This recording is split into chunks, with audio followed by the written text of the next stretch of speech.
C-Suite Executives Roundtable dinner. I'm super excited, not just because of what we're about to do over the next couple of hours, but just because this is super topical, right, for disruptive times such as this. Whether you're running a large organization right at the top of the food chain, or you're running a fledgling startup, right? I think we'll agree that the last year has been tough, right? We've seen whole industries that have had to sort of rethink their strategy, right? We've seen decision makers are having to make tough calls about being in this environment. And usually, right, what we have to grapple with is a couple of things. So beyond geopolitical,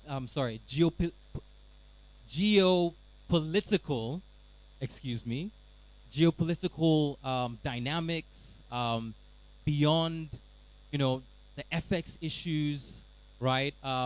Beyond just the change in customers' preferences, right? There's this need to put technology at the heart of all that we do. We can't run away from it. It's that time for decision makers to really ask the tough questions, and that's what we're here for. So I'm going to try to make sure that we make up for time. So I'm going to start without too much ado. I'd like to welcome to give us the opening address, Cloud Plexo, who is our sponsor for the evening. So please welcome David Ekefre, Director of Business, Cloud Plexo, for the opening remarks. Thank you so much. Thank you, Sheyi. And glad to have everyone here in the room. I mean, we have really distinguished guests, and it's our pleasure to host you this evening. The whole purpose of this evening is to just come and wine and dine, while networking with high-level colleagues and high-level industry leaders and peers. Right? So I'm hoping that from this meeting, you'll be able to meet someone that can give you a good business deal. You'll be able to meet someone that can help you transform your business. Because the whole idea is, we all need to work together. It's been a really tough year, just like Sheyi said. It's been a tough couple of years, basically, for almost all businesses. And part of what we do as a business, working together with AWS, is to help you transform your business using cloud technology. And again, please relax and have a great time. Thank you. Thank you. So before we kick into our activities, there are a couple of quick acknowledgements that I wanted to make, right? A few people who've made out time to be with us, and thank you very much for that. First off, I'd just like to acknowledge Bankole Olorun Oba, the Honorary Consul, Finland in Lagos. Round of applause, please. Second up, Barbara Lininger, Commercial Counselor, Austrian Embassy Commercial Section. And third of all, Olu Bolahon, Country Director, Tech Knowledge, Company of Tech Experts. Round of applause, please. Okay, so as I said, this evening is going to be light, but it's also going to be packed with a lot of knowledge. We've got an amazing set of speakers lined up for this evening. The theme is innovation for impact, harnessing technology to drive business transformation.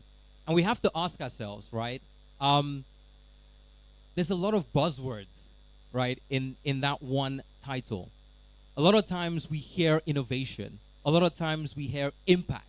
A lot of times we hear business transformation. What did these really mean in Africa, in our context? And most of all, not even in Africa, in Nigeria. For decision makers such as yourselves, these are critical questions. Can we apply what is done in more mature markets here? Are there technologies that are literally knocking at our door, either as an opportunity or as a threat, that we need to be thinking about for our companies to set us apart? Or are they still too early for our market? These are the kind of questions that we really need to be asking, because technologies will not wait. So just a quick review of the agenda for tonight. So we'll be starting off with our keynote, which will be on innovation for impact. And then we'll jump in to our panel discussion, harnessing emerging technologies for competitive advantage. Of course, we have dinner and networking. And then we want to make sure that people get to meet each other and sort of think around some of these key topics. So we'll be having roundtable discussions around 4 pivotal business transformation areas for our times. And then, of course, we'll have networking and closing remarks. So I think there's a lot that we as Nigeria, right, have taken and superimposed into our ecosystem, right? Some have worked, some have not, right? So in my past life, I used to work with the US State Department on all the things they did around capacity building across the continent. So obviously, we've looked at building out the startup ecosystem, right? And that sort of started off in 2010, right? But a lot has happened, a lot of innovation. Some have failed, some have not worked as well, but there's so much that we've taken on that business transformation journey. But I think there's so much that we can still learn, right? And that's why we've got some amazing people in this room to share with us. And on that note, we'd like to kick off with our keynote speech. To take this topic, we have a bold advocate of technology and transformation, where his country, Switzerland, has long been a champion of innovation and currently is a leader in AI and R&D. Please welcome our keynote speaker, Mr. Frank Eggman, Consul General of Switzerland to Lagos. Thank you.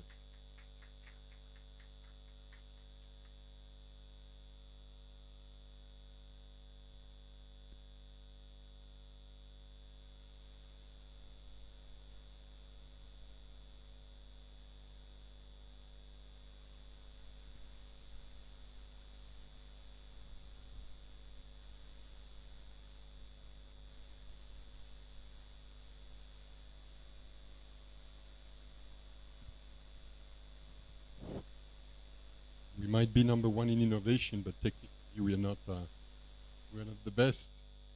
Yeah, happy Friday to everyone. Hopefully you had a great week, and definitely the event that gathers us tonight is a wonderful springboard for a happy weekend. It's a springboard in the terms that we can end up or wrap this week on a light note, on a inspiring note, but on topics that are so actual and so meaningful for our own development, for the development of our societies, for the development of human beings in general. It would be good if we give a to the fantastic MC, who is a natural-born speaker, and to the organizer of Business Day. Please an applause for them, just to start with on the right note.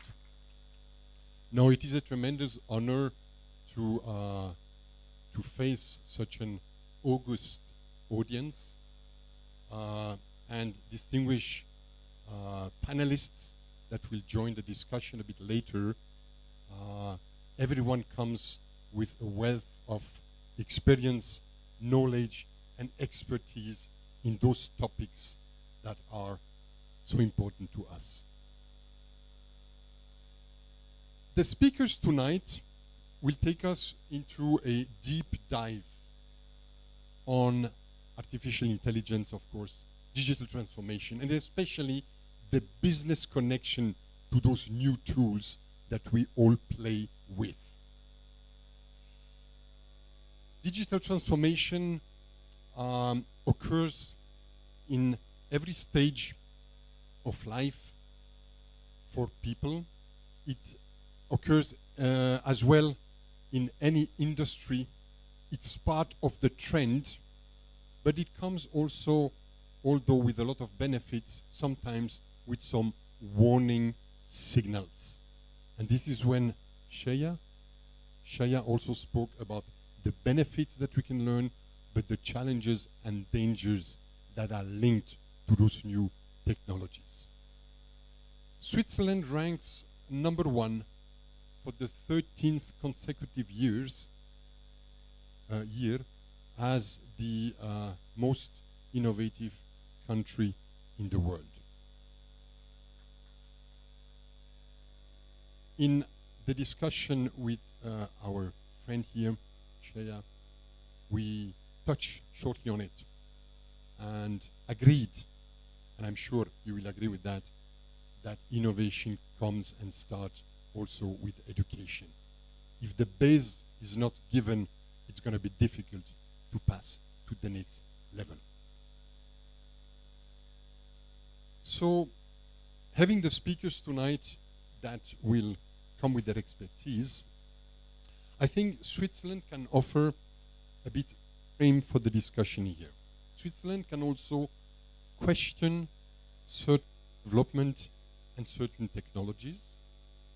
And Switzerland definitely wants us to go through an inspiring discussion. The art of innovation starts with the desire to make a meaning in opposition to make money. Make a meaning, make a difference. Meaning is to change the world, to change the society for the better. And this is what innovation means. Innovation, I repeat, is not about making money, it's about making a meaningful change. Automatically, a good innovation, a good company that comes with innovative ideas and products and technologies will, at a certain point, start to make money and can make big money. A few examples have taught us that. Apple wanted to make computer accessible to everyone. It was not just for the big corporates, and maybe those that are a bit older in the room will remember the first servers that were in big companies. There were rooms with servers just for a company of 50 or 100 employees. Apple innovated computers so that it became personal. It democratized. Everyone suddenly could access a computer and start working on it. Google had the same vision. Google wanted knowledge to be shared. It is a bit, if you go back to the Middle Age, where the Bible was restricted to certain level of clergy in churches and not given to the population, where we had the revolutions and the wars and the famine and the persecution, etc., etc., etc., until a famous guy by the name of Luther came and decided to print that book and make it accessible to others. That was not only a revolution, it was an innovation, the printing of something. Google made information accessible to everyone. Everyone in his most remote village, if he has an access, can get access to information. Another example of a great innovation was eBay. eBay was the pioneer in making you and me the equal of large retail shops. Those that dominated, those that decided on pricing, those that made you like certain thing and dislike other things. eBay made it accessible. You could be your own boss. You can start your own business by ordering directly the goods that were of interest for you. If you start to change the world, you will make money. We should not be afraid of questioning and challenging innovation. Often nowadays, everybody cheers and everybody engage and surfs on that trend. It's trendy to talk about artificial intelligence. It's trendy to boast about digital transformation. It's fantastic to have a cryptocurrency in your pocket. It's just very trendy. And in any discussion, you sound like a little Einstein when you are there to those new technologies. At the end, we only have a few experts, and all the others are just lay people that think they know without really knowing. Why is it then, why should we then challenge innovation certain things? Well, certain things are better when they are kept old, authentic, traditional. Not everything needs innovation. We see products and technologies where you go like, wow, that is fantastic. Is it useful? Does it have a meaning? Can it be, usefully adopted? Or is it just good for nothing? Take an example. A good old wooden mechanical coffee grinding machine.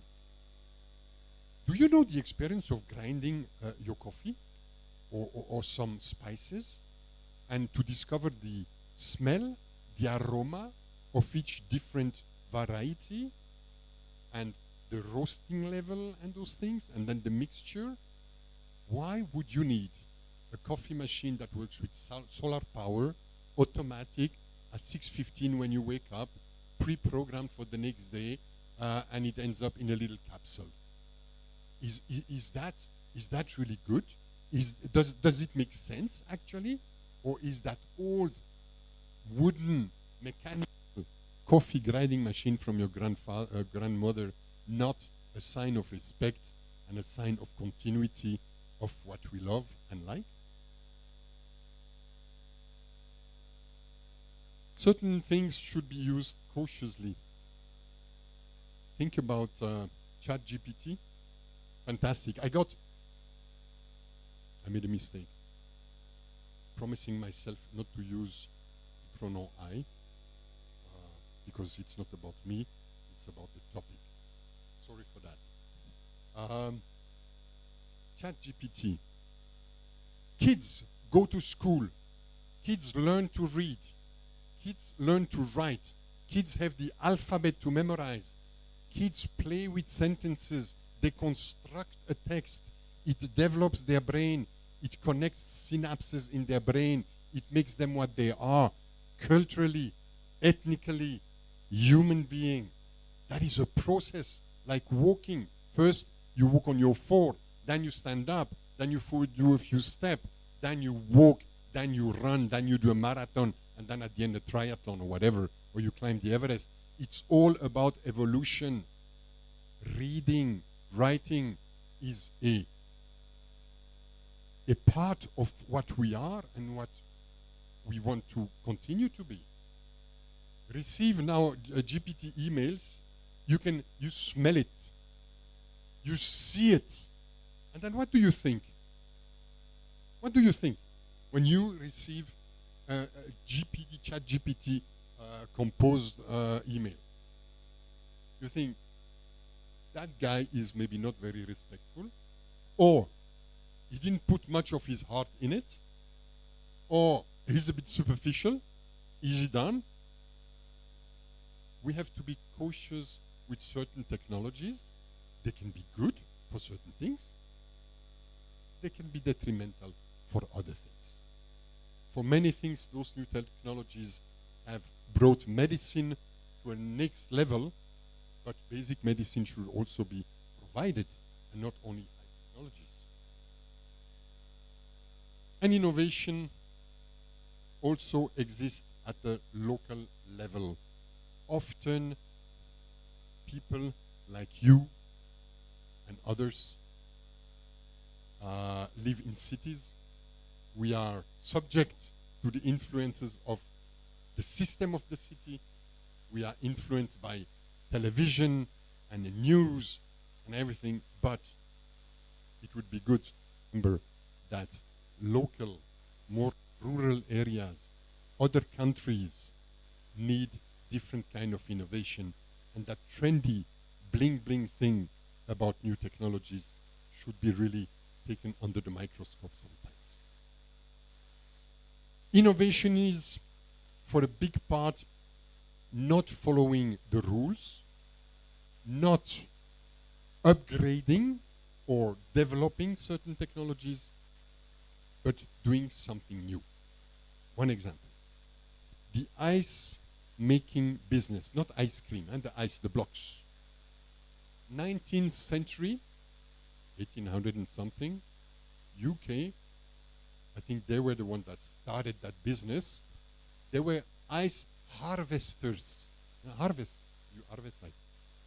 Winter time only, and you had to be close to a frozen lake or pond or river, and you would go with horses and sleigh through the snow and big saws, and you would cut out those ice blocks. And then you would deliver to the place that needed to refrigerate meat or food or stuff or whatever. You know, that was the business. That was ice wine 1.0. Basics. Horse, so cold winter, freezing, cutting out the ice and selling it. 1920, United States had 4,800 ice plants, ice factories, because electrification came, power came, energy came. So it was not going to the frozen lake anymore.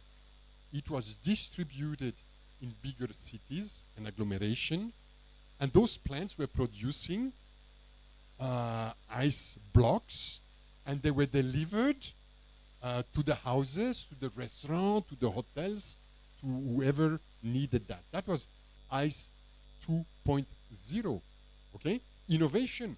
And he's not the guy that was cutting the ice out of the lake that invented the ice factory. It was somebody else.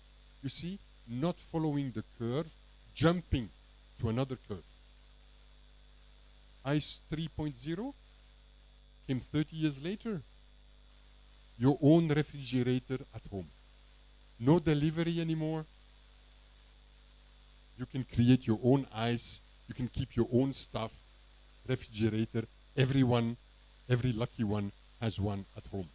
Ice 3.0. The one that invented the refrigerator didn't invent the ice plant, and he also didn't invent, those that invent something, they do it because this is what they do, and they do it until they reach, maybe they buy more horses, more sleigh, bigger saws to be faster, etc. That's their progress.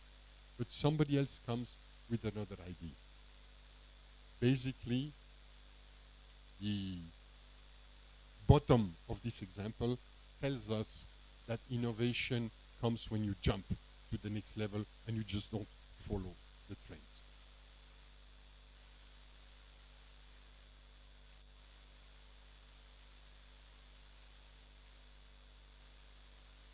It is written here, they define themselves by what they do, not by the benefits they provide. So if we would conclude this presentation, we would say basically innovation is not about what we do, but innovation is much more about the benefit we can provide through what we do. And this exercise of 10, 15 minutes now was a good brain exercise, trying to remember not to talk and not to use the pronoun I, me, and personally. I thank you for the opportunity.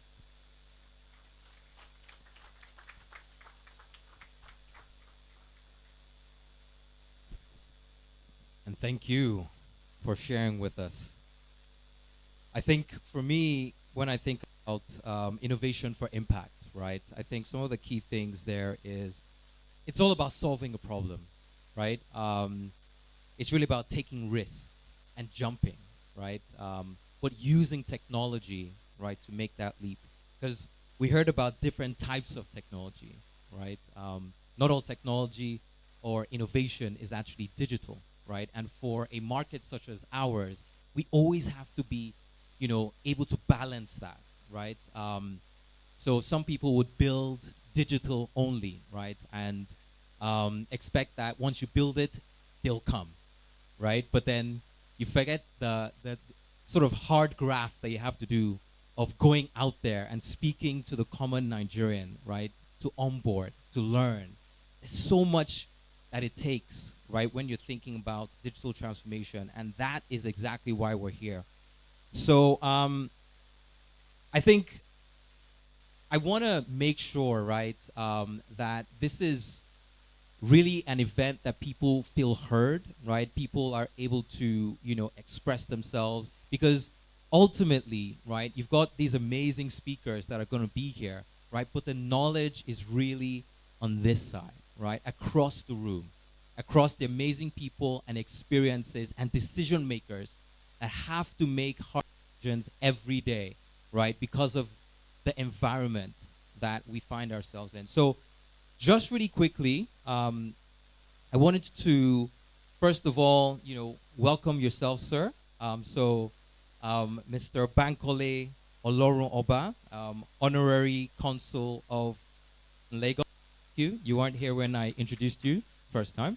But then really, I wanted to just go around the room quickly, right? So if you can just sort of introduce yourself, right? What your company is and what industry it's in. So I won't ask any super hard question, right, tied to that. So can I start with you, sir? Since you just, there we go. Thank you so much. My name is Eme Cosmos. I work with Smart Healthcare, HMO Healthcare. Awesome, great to meet you. Can I? Ada Cosmos, the head HR, Jenny Pharmaceuticals Limited. Thank you very much. Okay, so I'm not going to go around to everyone, right? I'm just going to look for faces that are not looking at mine. Okay. All right, she's praying over here, so. Okay, so, ma'am, can I ask if you'll. And I wasn't looking at him, right? Hi, everyone. My name is Ivy Kemembakwem. I work with Health Technologies as the director of our academy. It's a training academy in training tech.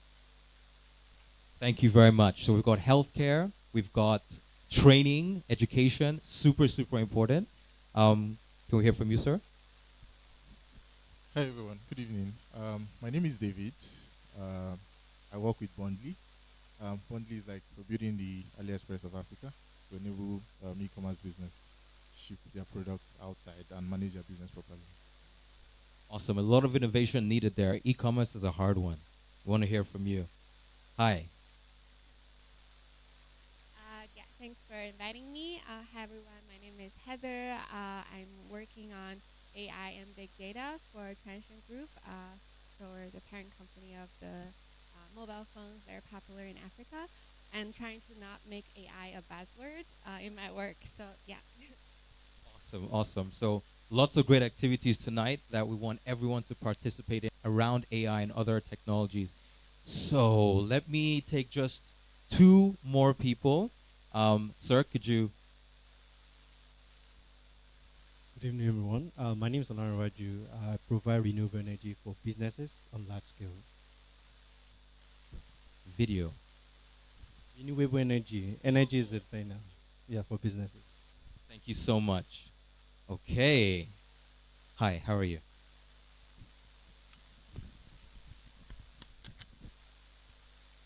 Hi everyone. Good evening. My name is Wanne. I am in the talent development space. So we're helping empower young people with skills that get them employable and exploring life generally. I love that. So it was mentioned earlier about the base, right, being education, and it's really, really awesome to see that people are attacking that problem head on. Okay, so I had a conversation with a couple of people at the beginning, and they think I'm coming for them, but I won't. Hi.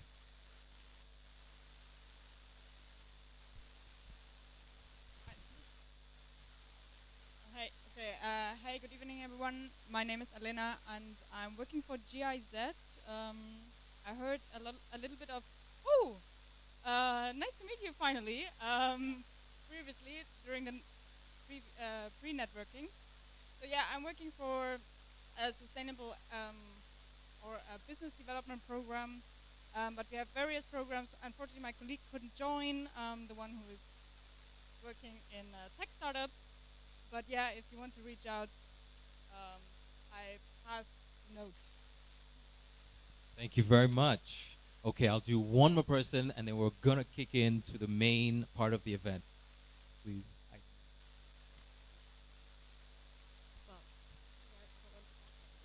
Good evening, everyone. I'm Dr. Ama. I am the Vice Chair and co-founder of Africa Sustainable Trade. We are committed to changing the narrative of Africa, but also improving intercontinental trade, which will then boost export, external trade, development, and prosperity.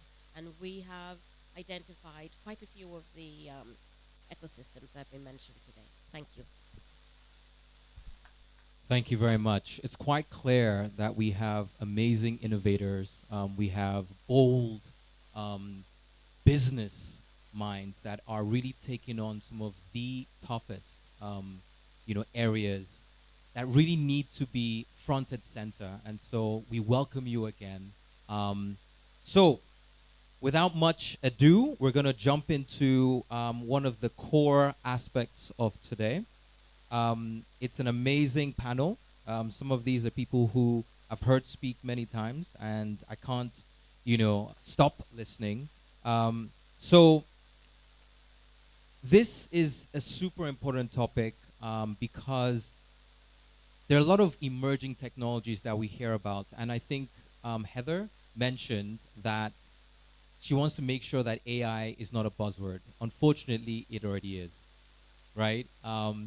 You find a lot of startup founders, as long as you can sprinkle a little bit of that AI buzz in there, right? It might get you the funding, but unfortunately, not many people are actually innovating around it. So we've got a couple of people today that are not just innovating around AI, but are looking at how does it look like to have blockchain, right, as a solution that's, topical or relevant here? What does AI look like, right, for Africa? And a couple of other technologies as well. So the topic is going to be harnessing emerging technology for competitive advantage. Our moderator is going to be Spiff Moses, the Chief Marketing Officer for Cloud Plexo. Please welcome Spiff.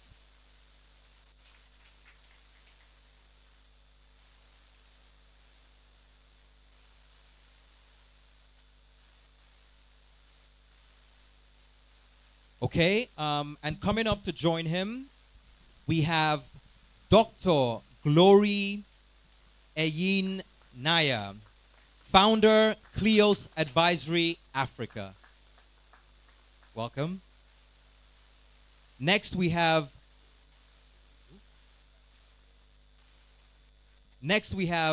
Adewale Adeyemi, Executive Business Development, Nigeria and Africa, Tech Knowledge. We have joining them Israel Aibu Defe, Executive Director, Business Support, LAPO MFB. Lapo MFB. Excuse me. And then last of all, Damola Giwa, Managing Director, Digital Banking, ARM Group. Thank you very much.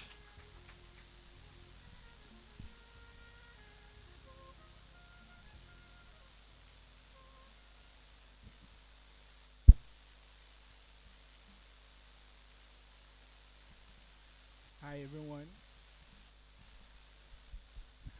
Hi everyone.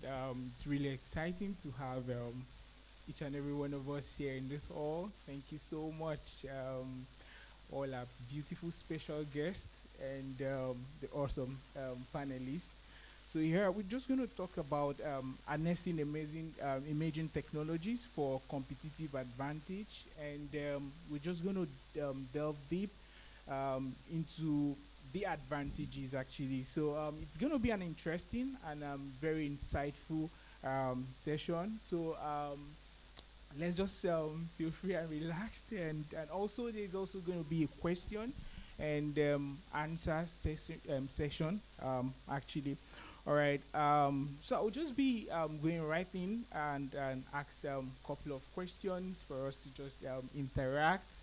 So it's not a question and answer actually, so it's just an so it's just an interaction, just sharing knowledge and all of that. All right. So my first question would be to Mr. Israel, and I would want to know. All right. Awesome. What emerging technologies do you believe hold the most promising gaining in a competitive age in today's market, and why do you think so? Okay. I think the one that is stopping the least should be. Hello. I think the one that is stopping the least for me is artificial intelligence, and that is what is everywhere in the world now. And if you look at the race to implement artificial intelligence, it is something else. Artificial intelligence can actually deal with complex tasks, complex issues, complex activities that are usually a lot of problems, a lot of workloads for organizations.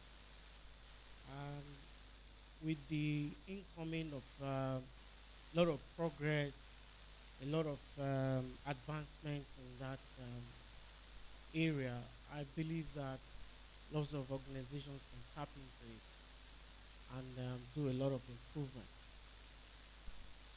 Thank you. All right. Thank you so much. Just a quick one regarding artificial intelligence. I mean, it's something very very. The conversation it's everywhere. It's more like a buzzword. So I want to ask Mr. Damola. You are the managing director, digital banking for ARM Groups. So I want to ask, do you see artificial? How do you see artificial intelligence? Like the does it has an advantage? Of course, I know it has, but I mean, looking at it from that angle. Hello? Okay, good. So it's a pleasure to be here. Good evening, everyone. So thank you so much for that question. And I think I'm going to just ride on the theme of the conversation that I've had so far. You know, we need to try to ensure that tech is not buzz, right? That we are really focusing on solving the real problem. So again, before we look at which technology is going to cause market advantage, I think it's really first starting from a mindset shift, which is, and that's an area that we need to focus on this side of the globe, right? I think at the core of innovation is obsession for the customer. Customer obsession. Understanding that the business is existing because of the customer. And your sustainability as a business is directly related to how far you can meet that need of the customer in a differentiated way, better than the competitor can do. So if you have a system that ensures that you can do that excellently well, then tech becomes, or if you have the mindset or culture that ensures you can do that excellently well, then tech becomes an enabler for that. So I'm into banking, I'm into fintech. So, of course, artificial intelligence is something that we're really focusing on. We want to be able to provide tailored solutions to the customer. I think in Nigeria, we are still currently, all of us, most of us, we are still underbanked.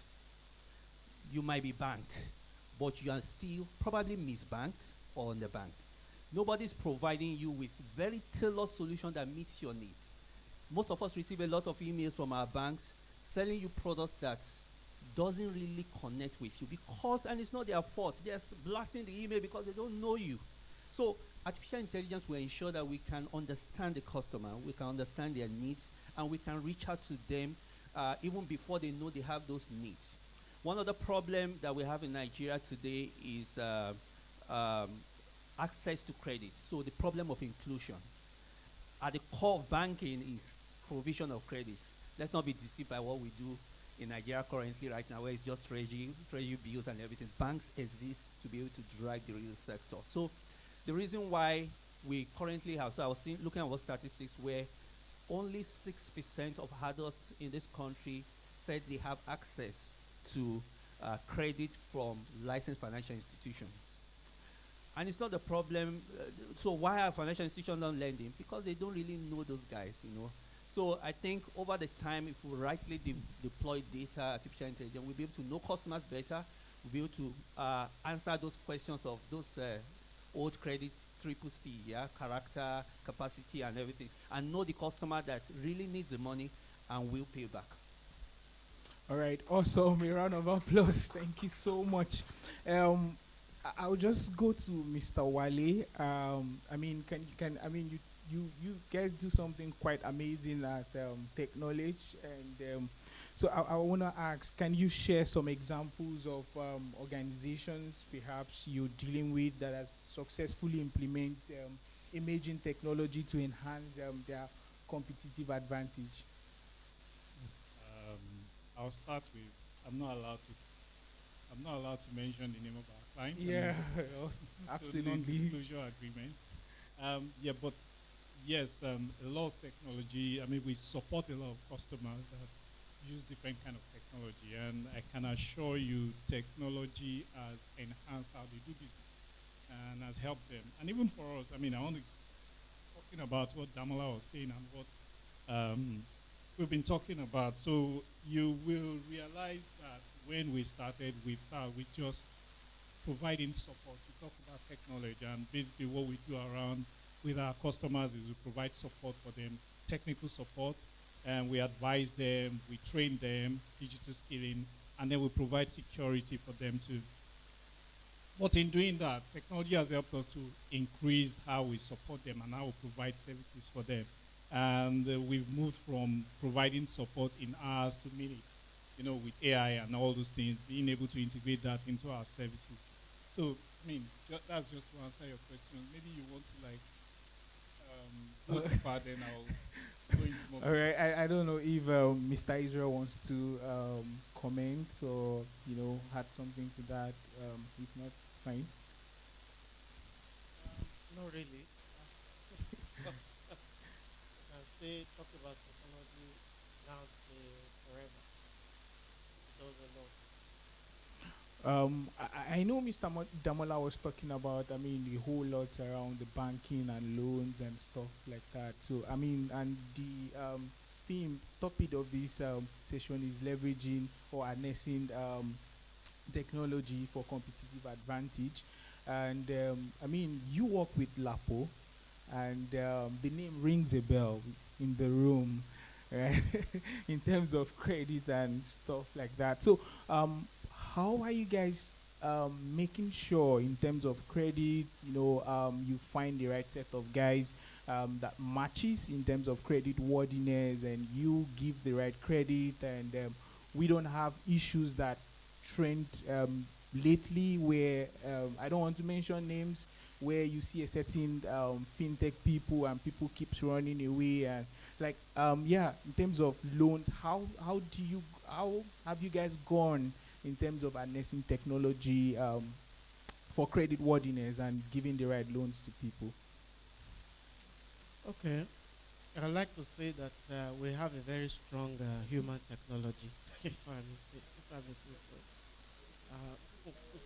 That is that is the ability to be able to identify those that I will give money to.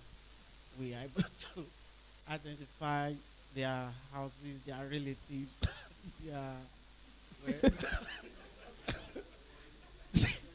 the churches they go to, and all that. So we really don't get scared of how we'll recover our money.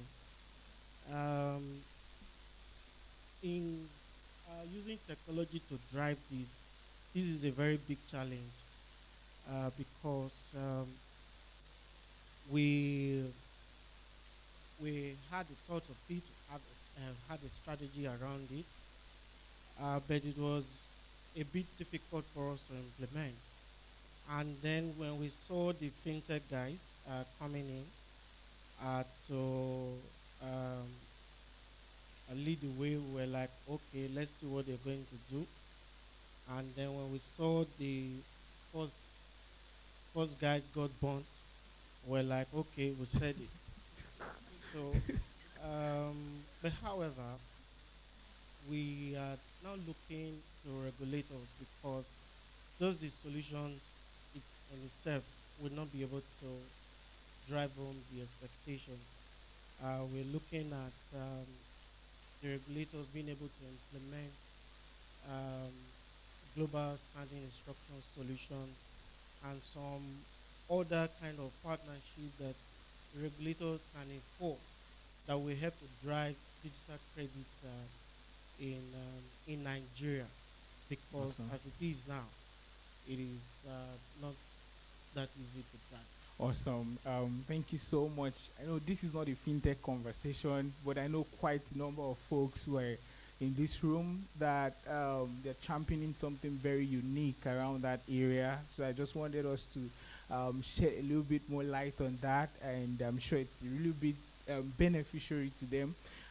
Thank you so much. I mean, we're talking about leveraging technology, imaging technology, and we know quite well. I engage with lots of startups and SMEs. I mean, across the country.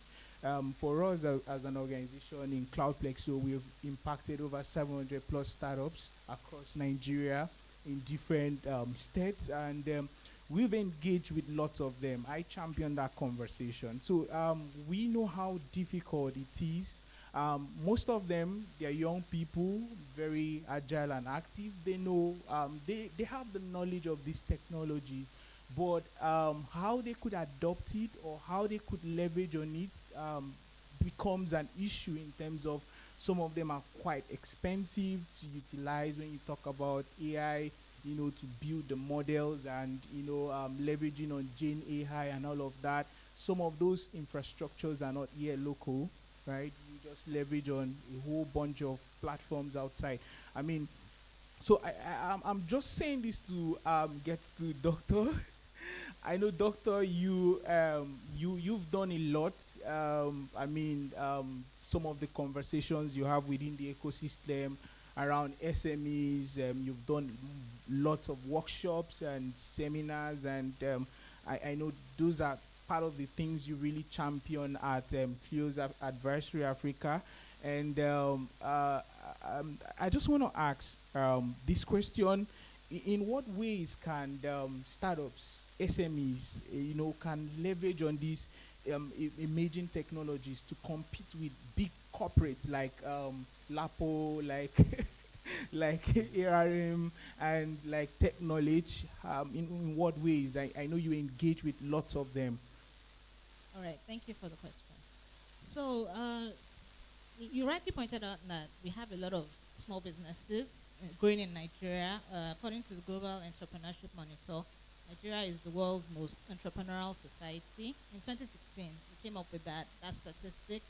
And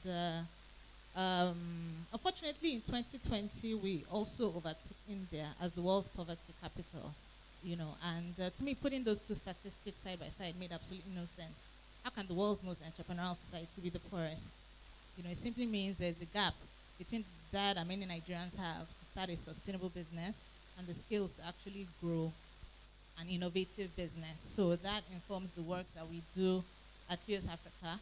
So my passion is actually helping Nigerian SMEs see how they can move from developing conventional, or as we say, Me Too businesses, to actually developing businesses that solve problems in a sustainable way. And that is where I think innovation can really come in. So to speak of a current project I'm working on, my company is working with the leading bank in Nigeria to train about 4 million Nigerians in the next 4 years. And some of the things we've been seeing through the training and capacity building is that, when you hear the type of businesses that we have in Nigeria, they're not tech-enabled in any form. So we have someone, and this is what I tell them. So on my classes, when I have people telling me, I run a boutique, and I'm like, have you thought about using e-commerce to create an e-commerce store where you can sell your unique African print to rival what Amazon has, and compete with those other companies?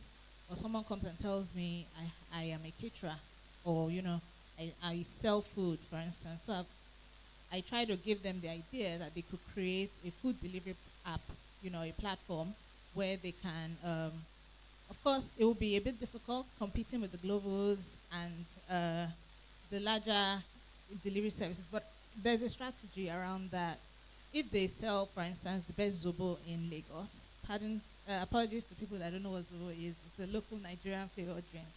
So if they sell the best zobo, they could create a platform that, they could focus on that niche, and in that way they can compete with, so whenever someone wants zobo, they won't go to Glovo, or they'll go to the area that they've been able to create a niche with. So to answer your question, I think the e-commerce and platform technology is something that definitely, when deployed at a large scale, can go a long way in bringing innovation to SMEs, helping them compete with large multinationals, and also transforming Nigeria. Because to quote Frank, he said, innovation is not just about creating companies and technologies, it's about changing the world. And that's what we want to see.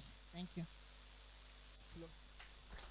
Thank you so much. I mean, Doctor, recently you wrote an article on the Harvard Review, and very, very interesting article. I think it was around startups or SMEs or something. Doctor, could you just, since we're talking about SMEs, could you just highlight on some of those interesting highlights of keynotes, rather, of that article? Sure, I mean, it went viral. Thank you so much. You're very Yeah. kind. Okay, so the research came out of my doctorate. My doctorate is in strategy and entrepreneurship, and I studied the fintech industry in Nigeria, and I came across some interesting insights. So, as we all know, entrepreneurship is beset by high failure rates, right? So, almost 70% of businesses that start fail within the first 10 years. So what's the solution? What factors separate businesses that thrive from businesses that fail? The conventional answer is capital. People think an infusion of capital, and that answer emanated from Silicon Valley, the venture capital industry, where people believe the more capital is infused into their business, the larger the chances of survival. But the statistics also show that that's not quite the case. US-based companies raise the most capital and have the lowest survival rates, while Africa-based companies, because of the widespread poverty, raise the least capital but actually have surprisingly high survival rates, according to studies. And so I did a survey to find out what that could possibly be. And that's because African companies focus not so much on investment readiness, because let's face it, there isn't a lot of free investment money floating around. They focus on something that's called change readiness, which is the ability to initiate change and respond to change in ways that make a positive difference in society. So how does that play out in practical terms? So first of all, I found out that, so in order to bring home the study, I looked at 3 fintech companies in Nigeria: PayHippo, Sycamore, and Bankley. Those are fintech companies.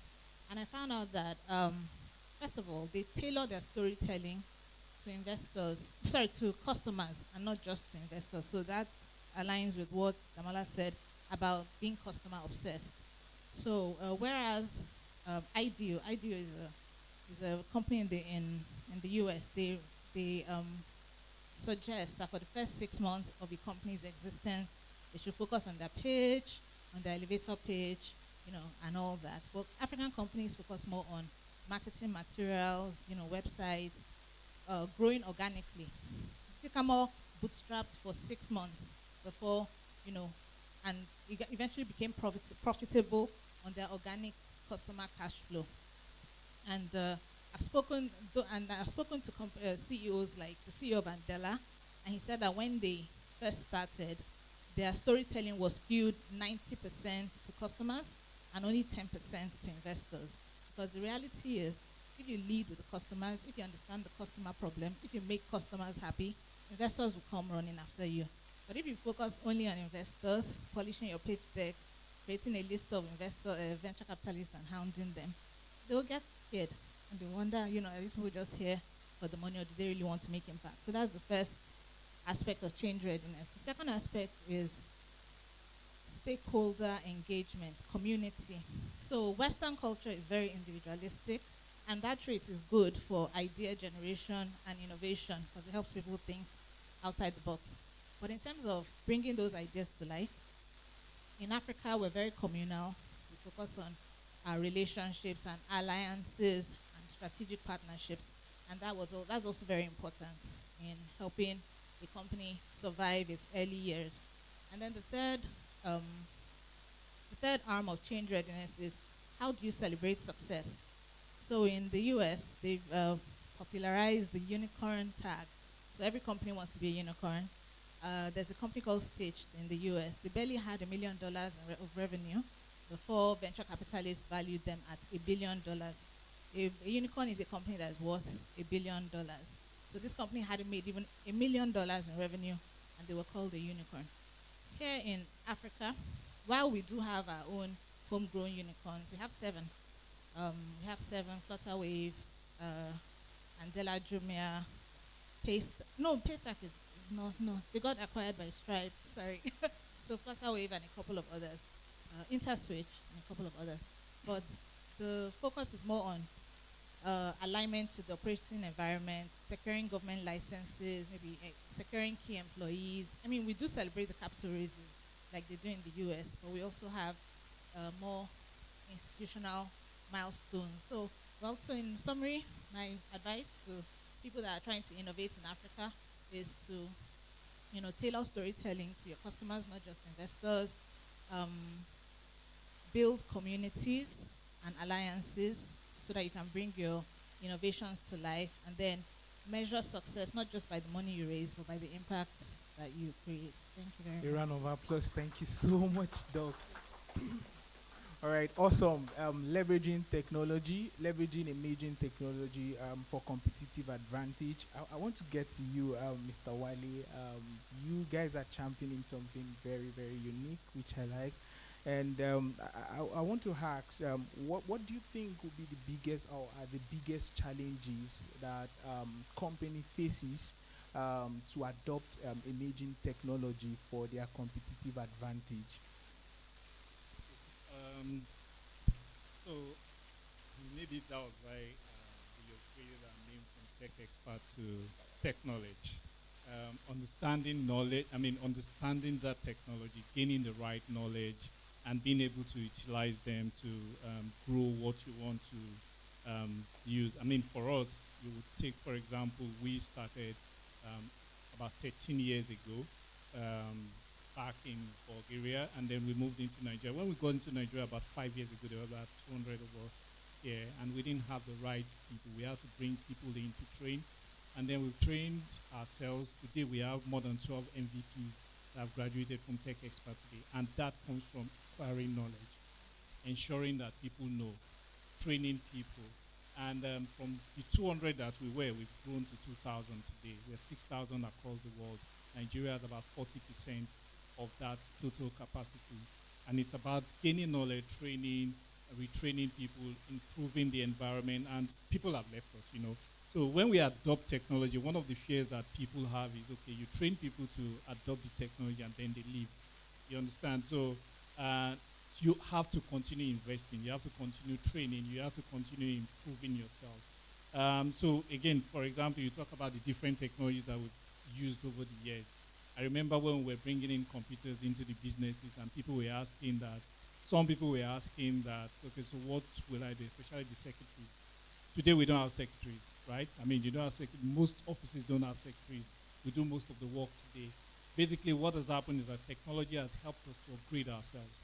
So we've learned more and we've become better. And that's it. People are afraid of AI today, that AI will take over jobs. But what is going to happen is that we're just going to upgrade ourselves. We're going to be doing more complex things, taking care of more complex things. So with emerging technology, people will have to learn, we'll have to gain more knowledge in order to adopt it, in order to grow it. But we should have at the back of our mind that things will keep improving, things will keep getting better. Like he mentioned, ICE 2.0, 1.0, 2.0, 3.0, gain more knowledge, improve yourself, get to the next level, let the lower level be automated, and we'll just continue improving as human beings and as ourselves.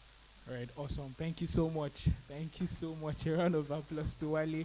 So, leveraging technology for competitive advantage. Mr. Damola, I want to get to you. You are an industry leader. You've been in the ecosystem for a while, and you've run between corporates and startups. So, I noticed something that startups leapfrog in terms of adopting emerging technologies, unlike corporates, big corporates. I'm not saying the Microsoft of this world. I'm not, no. But I mean, corporates here in Nigeria. I mean, do you think, or do you think that big corporates, quote and unquote, in Nigeria, have fears of adopting emerging technology? I mean, Wale spoke about AI taking jobs and all of that. Do you think, I mean, whereas the startup guys, I mean, they leapfrog in terms of adopting technologies. So, do you think that corporates, they have, what are the fears that corporate has? Because I've worked with quite few corporate guys. Most of them that are leading those organizations are like people like Gen X. Sorry if I'm using Gen X. So they are like Gen X, and it's like they're very kind of slow in adopting technology and all of that. But unlike people I've worked with that are like 25, 30, it's like, oh, speak. If this thing can fly, let's adopt it. Let's use it. Let's do this. I mean, it's always so. What do you think? Is it the issue of? Let me digress a little. Is it the issue of job security, where people are scared that these emerging technologies would cut them off from jobs and stuff like that? Maybe you could just share a little bit. Thank you so much, Steve. Interestingly, I've worked in multiple corporate organizations, but I've always been at the cutting edge of maybe innovation within an established institution from my days in different institutions. But one thing that I think defines why we see more startups being more innovative, first is natural, because for most of us here that have children, you see the children jumping up and down. You can't follow them to jump like that, you know. So before you adjust your own body first, because that body has been existing for 4 decades. So you need to think about how you will jump, because also the implication of a misstep for you is not the same with the implication of a misstep for a 7-year-old. It will fall down, it will rise up again. For a 40-year-old, you might have to nurse that wound for quite some time. So I think that influences why decision making in more established institutions goes through more complex consideration. They've grown over time and they've built structures, and you can't just wake up in the middle of the night and think, this is what I want to do. I want to be innovative. I'm going to start changing something in a bank. Did you go through compliance? Did you go through risk management? Who approved this? What were the processes you went through? So that's kind of limit innovation, kind of. But that is also the reason why some of those organizations have existed for those years, because they built structures that ensured long, at least that's existence, that sustainability. I think where they might, or where most organizations might be missing it now, is how to balance that with innovation, because you can't continue to face the future with yesterday's thinking. So, and I've seen that a lot of corporates, especially in Nigeria, also are waking up to this reality. For us in ARM, one of the ways that we've thought about addressing this ARM is 30 years this year. So we are not a startup, but we also understand that in the market that we have today, it's not the same market that existed 2 decades ago, right?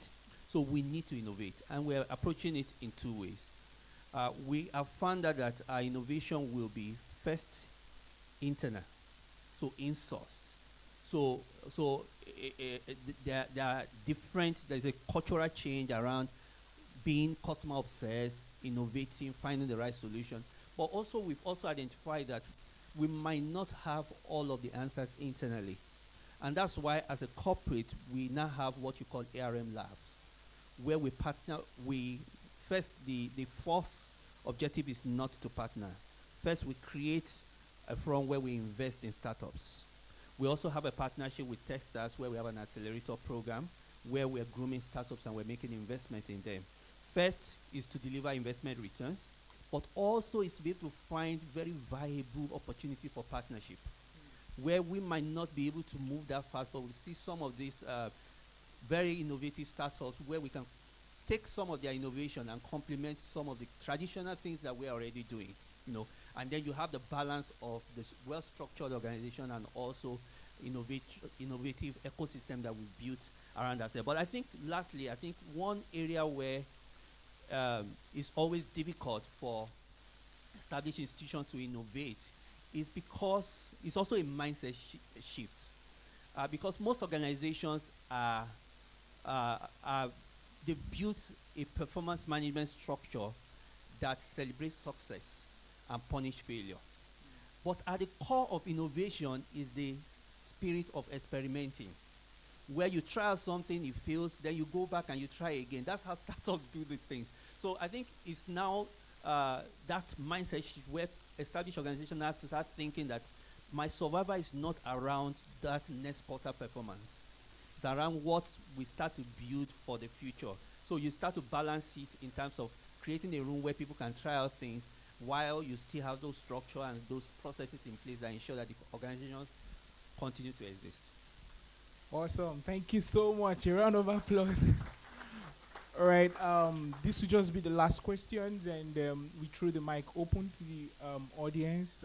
It's been a long day, and it's so amazing to have each and every one of us here in the room. Thank you so much for waiting. So just one more last question, and the mic will be up for anyone who wants to ask a question.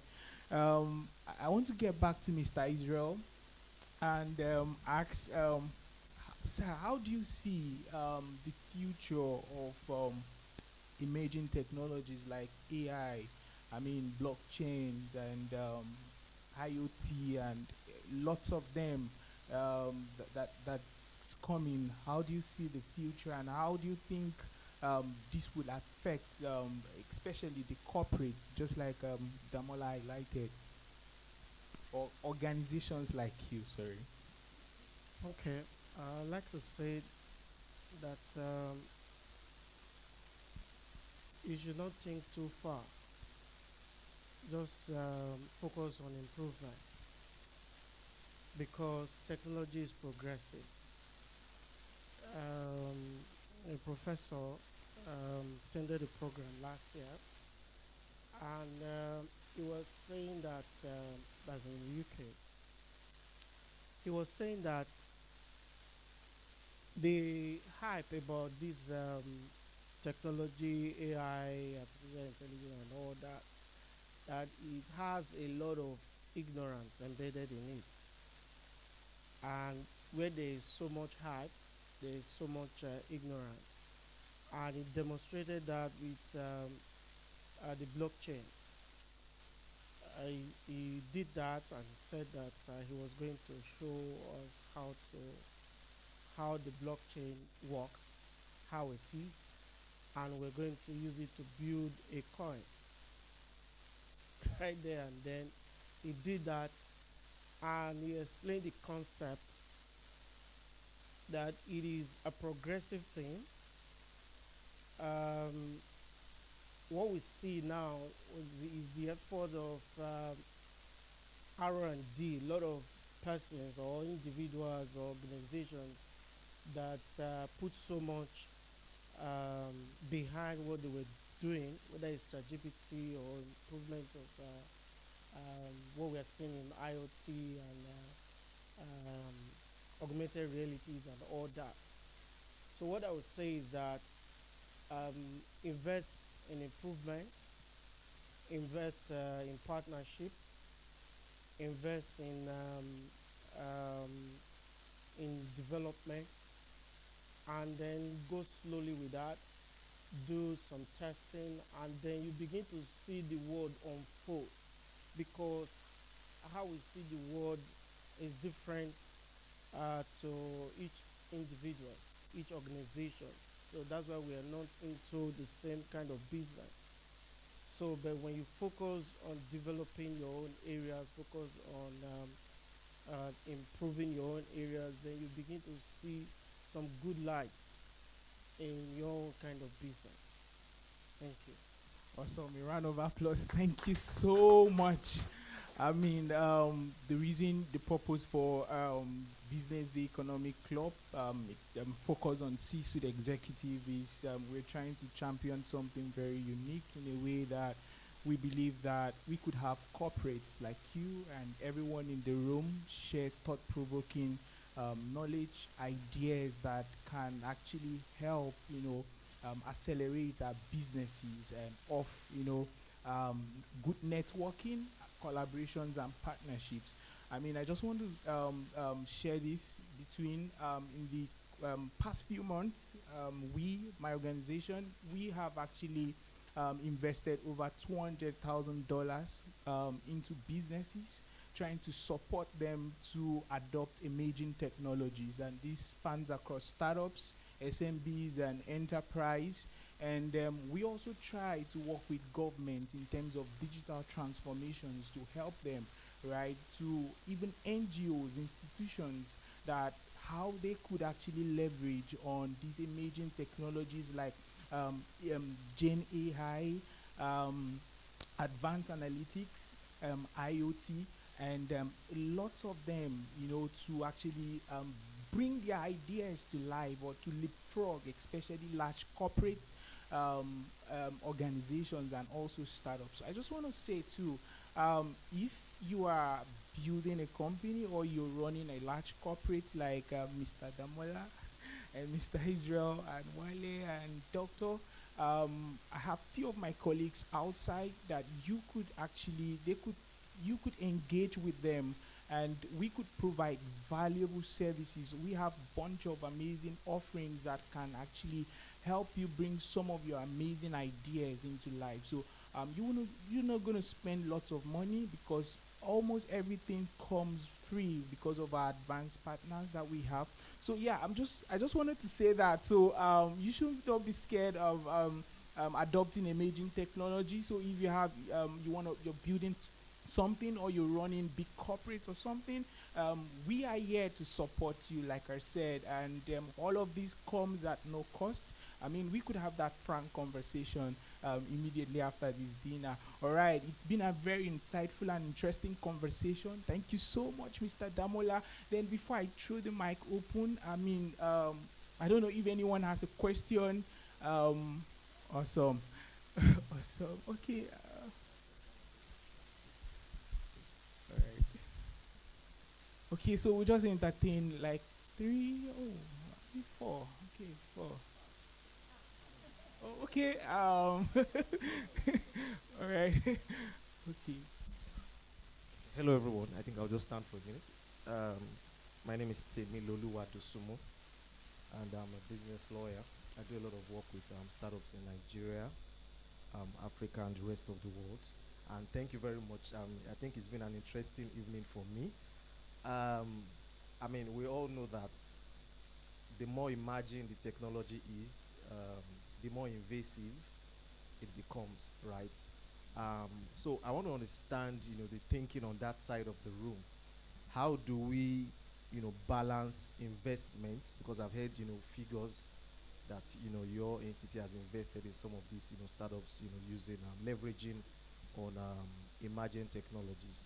How do we balance safety of personal data, for example, issues of compliance, issues of corporate governance, that have run some of the biggest names we know in the startup ecosystem, that have run them aground. How do we balance that with innovation? I say this because, it's not just, for me, it's not just about throwing money at, a venture, for example. Are you extending, what are the conversations you are having, internally? Are you extending those partnerships, to areas where you link up, those startups you are investing in, you link them up with people, like, some of us here who can help them, understand issues of compliance, give them solid, corporate governance structures, and help them see how they should be responsible, right, with personal data. You can't tell me you want to train a model, for example, and you will not invade the rights of people, right? And sorry to say, some of us don't even know that there are now laws in Nigeria that you have to comply with. You have to do, if you're building an AI solution, for example, you need to do a DPIA, right? So what is the thinking? Are you supporting, such partnerships, or for you, is it just give them the money, let them go and build, then later we'll talk about that? I'm interested in your answers. Thank you. All right, awesome. We are not a venture capital, right? And we do not accelerate or incubate businesses or startups. We don't do that. What we do is that we have a platform that offers unique services that businesses or startups can't do without, right? I mean, whatever you build, you would need to deploy to the cloud, right? I think, let me come from there. You will need to deploy to the cloud and all of that. So I think when it comes to regulations and policies, and we are not really deep into that, I think we also have partners when it comes to startups that perhaps you need such knowledge. We could actually refer you. We work with lots of VCs as well. So we could refer you to those guys that you can work directly with them. They could train you, they could educate you. But we provide core technology, right? And all of these are being regulated, actually, of course. I think we could actually talk afterwards if you want. There are lots of guys that wants to ask questions. I don't know if anyone from the panelists would want to. Okay, awesome. So Barrister, we could always catch up and on a quick chat regarding that, perhaps. Please, questions. Okay. I'll stand on the existing protocol. I hope he's not directing to me. Okay, my name is Benny. I head brand and marketing communications for one of Africa's leading tech company, Vertebra Limited. We are very big in the areas of e-governance. Okay, I want to talk about collaboration. If you look at the American system that we often like to model, we realize that something that worked for them so much is collaboration. If you look at how America evolved, you see the likes of Rockefeller collaborating with Carnegie. You see the likes of JP Morgan collaborating with Thomas Edison, creating electricity and everything, commercializing electricity. But we don't find that in Nigeria. So a lot of us sitting here today, we are sitting at the ends of emails that would have helped us to collaborate, but we don't. We just click them off.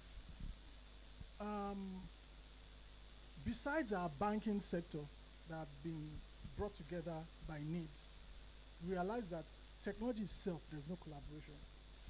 Back to America, you see Amazon, you see Google, You see Microsoft, you see even the co-pilot that is coming up, there's this handshake, there's this collaboration that you can integrate into so many platforms. But in Nigeria, just the email to collaborate, we see executives sitting here, we just yank it off. I mean, that's why we are having this You know, so- business day economic club, so that, sorry for So let me just conclude. So I believe for our panelists and for the top people sitting here, I think it's an opportunity for us to think about this. And I want to throw it open to you guys. What can we do? How can we collaborate better? How can we get ourselves working together? Thank you.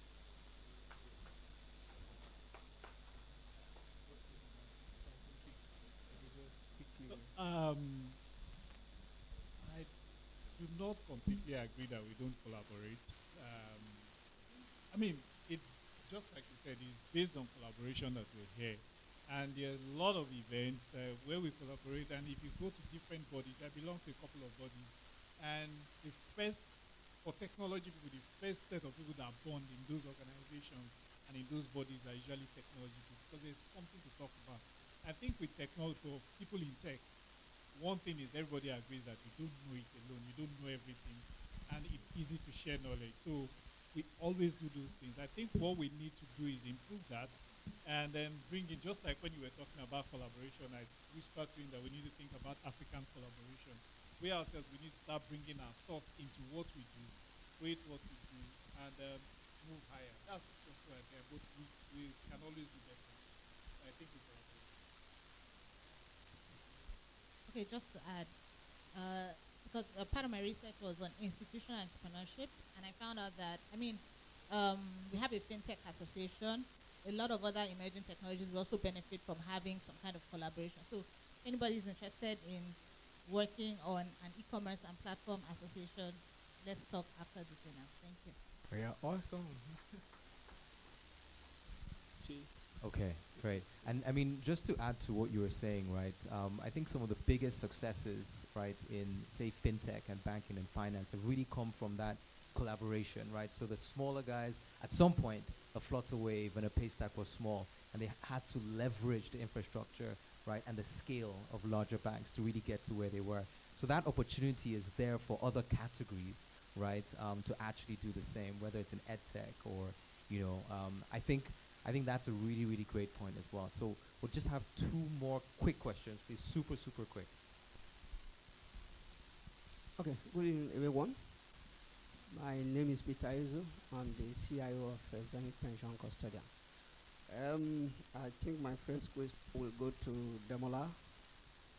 You made a very good presentation, especially when you're talking about the Miss Bank and on the bank, and so on and so forth. Now, today you find out that the CBN is actually coming up with a proposal for people to link their social media to their account and so on and so forth, and you see the resistance.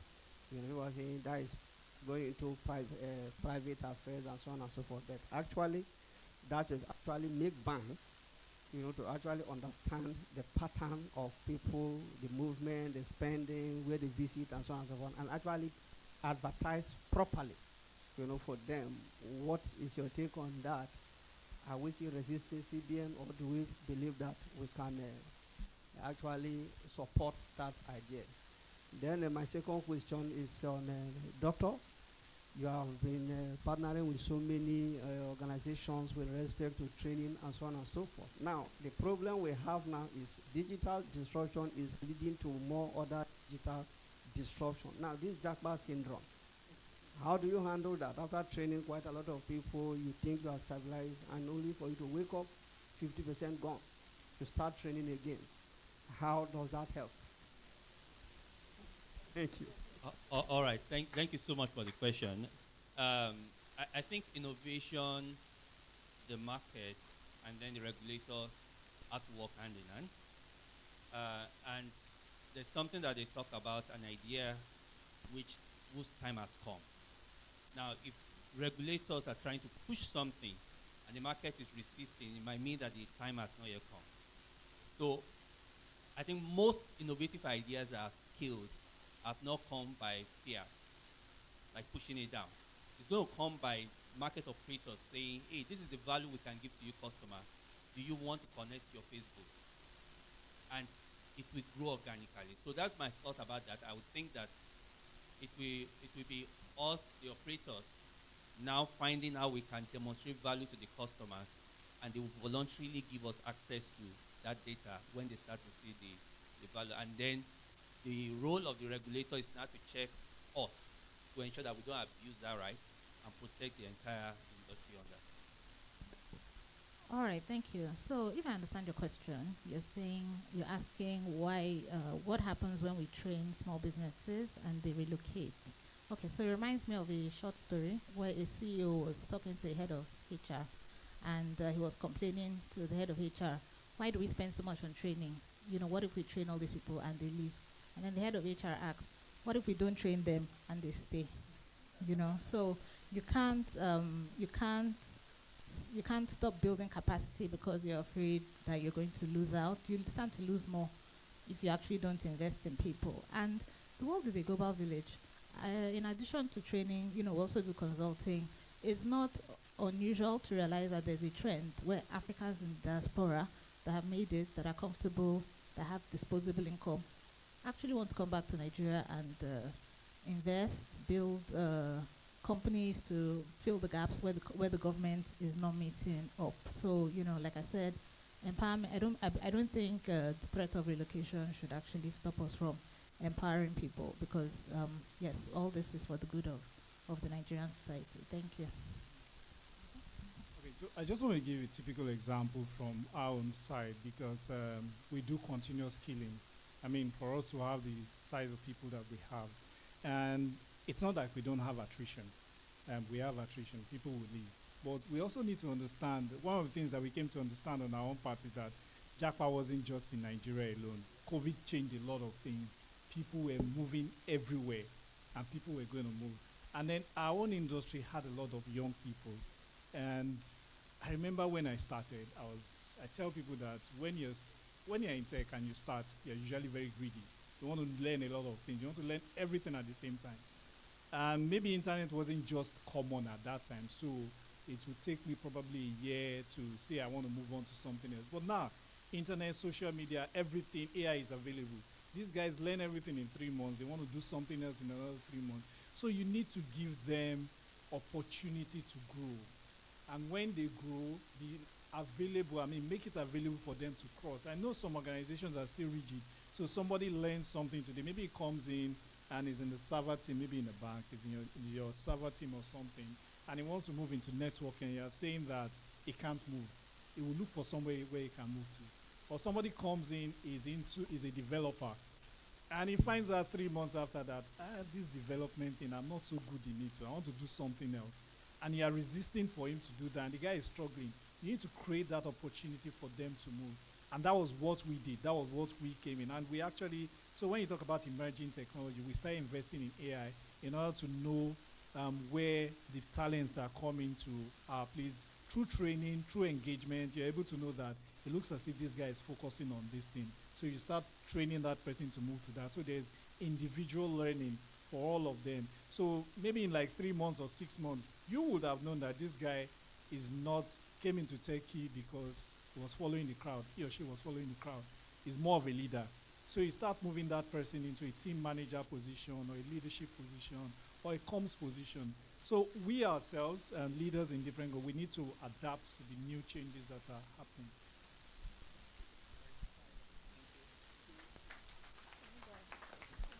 Good evening. My name is Oluwafisayomi Toyo. You can call me Toyo. I represent Cedros Group Africa. Cedros Group Africa is a Pan-African investment bank. And I'm really glad that the last speaker spoke just the way he did, talking about your staff, trying to find out the areas of their competence and allowing them move, and grooming them. So my question now is, Mr. Damola said the core of innovation is experimenting. So as corporates, how do you find the balance, so that you don't deviate from your core values or your core objective as an organization? So you're trying to innovate and you have staff coming up with, okay, why don't we do it like this? And they're trying to experiment, or no, today I like comms, okay, tomorrow it's IT, so how do you, with examples within your organization, how do you find that balance? Thank you. All right. Thank you so much for the question. I think the I'll start with honesty. We are still trying to find the balance. So it's an ongoing thing. Um, but I think what most organizations uh, have done is to first recognize that you need to keep the light on. So while we're talking about innovating, the business has to be meeting the daily numbers so that we can be alive to innovate. So you don't sacrifice that um, ongoing performance for in my days in the industry we call them fafa things, you know. But you also have to keep like a balance in terms of innovating. So some of the things that have been done in places that I've worked is that sometimes you just have like a small incubation team. So that team does not really have quarterly performance targets. It's really about the ideas that they come. So you are trying to create like a startup within an established organization. Another thing would be that in addition to your own internal innovation, partnering, as I've said, that we partner with startups who can be innovative so that we can bring that innovation in now. Some organizations might do like an hackathon where you actually bring some young minds together and saying the competition is how finding, building, or propose an AI solution that will revolutionize banking. And you're a bank. Of course, you get a lot of ideas from that. You fund it, and then the ones that are good, you fund, and then it gets built. But I think one other thing is this: when people are doing their work, there must be that sense of fulfillment. So you must create a room for them either to find fulfillment on what they're doing or to create another additional room that if there's something else that they want to experiment that they can do. There are organizations that actually allow people that opportunity to maybe do something on the side. I don't know. I know that's that's not generally acceptable, but there are organizations that just create that room to say, okay, if you have ideas, you guys come together. Even in ARM, there's something that we do also where we have like an annual competition where people can come up with ideas and it's graded and everything, and then we find that some of those ideas then get implemented. So it's just making your work environment stimulating and encouraging for a lot of these new Gen Z guys that are full of energy. Okay, thank you very much. A round of applause, please. I think it's really, really clear that technology is a key part of where we need to go. I just want to thank all of the amazing panelists that we've had. I think, you can unpack this over several days, right? So thank you so much for packaging it in a very understandable way, right? I think that there's probably a bit more that we can do, right? So I want people to be able to interact with you as well. So I know that you're not running off, right? Because there's at least 2 or 3 more questions that people wanted to ask. So I've let them know that they can actually reach out to you, here. So another round of applause, please, for our panel.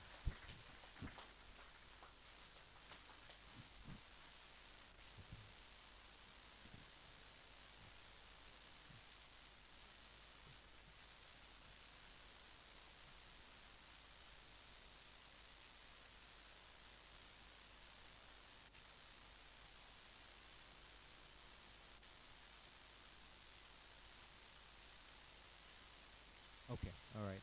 Okay, so we want to take a couple of photos with the panelists. So if we can have our special guest, Mr. Bankole, please.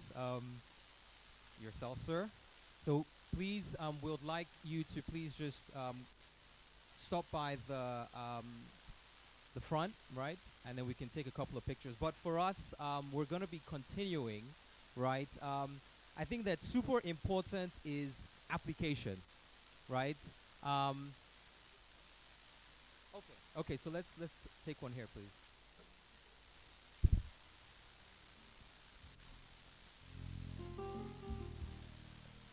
Can we have Barbara up as well, please?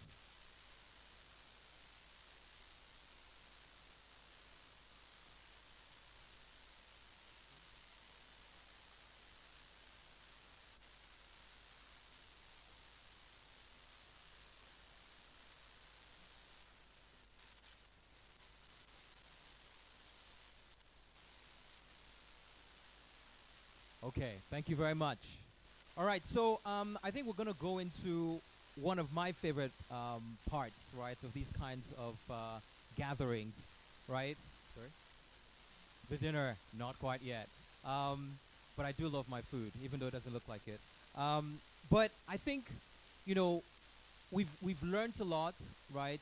We've really tried to delve into some of these really pertinent issues, right? But I think that it's very important for us to go into application, right? How do we start looking to apply it to our own individual, you know, industries, our own very unique and nuanced situations, right? And while we're doing that, network and problem solve together. So we have a very unique section now, just for the next 15 minutes. So this is our roundtable discussions. So we've got these little sort of like case studies, right? That's going to go around to every table as well as every area. So what we want you to do is in groups, you're going to get a fictitious company, right? We have 4 industries. So there's a little bit about the company, right? And there's a topic. So this one is data-driven decision making, right? And on the back, you have about 3 really pertinent questions, right? That'll help you think and internalize, right? And really solve key problems around some of the things that the panelists have mentioned. So I think those are going around right now. This is a really unique opportunity to speak to the minds next to you. I know a couple of people here who are doing amazing things around data, right? We've got consultants, we've got people in the training industry, right? We've got people in healthcare.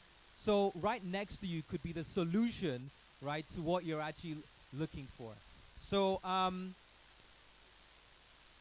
we're just going to do 15 minutes, right, so that you can deliberate, and then we'll have a couple of minutes to have people share, right, what they've been able to come up with. So thank you very much.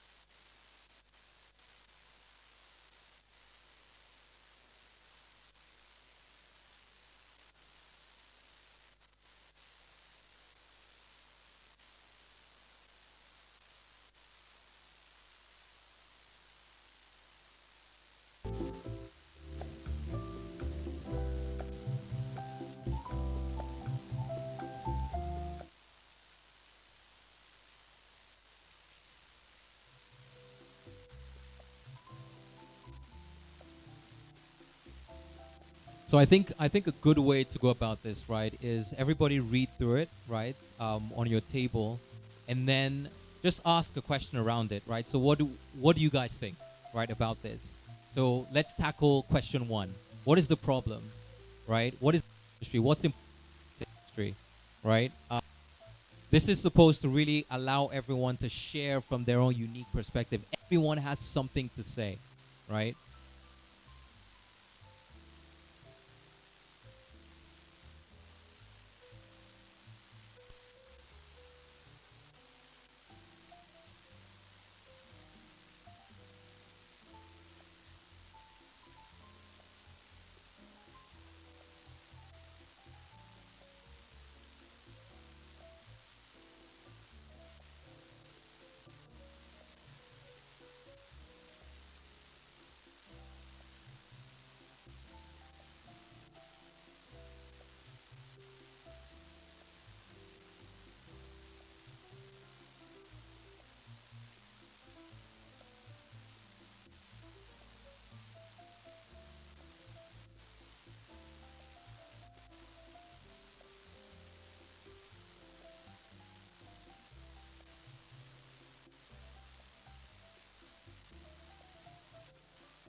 It's really great to see everyone collaborating and thinking through these problems.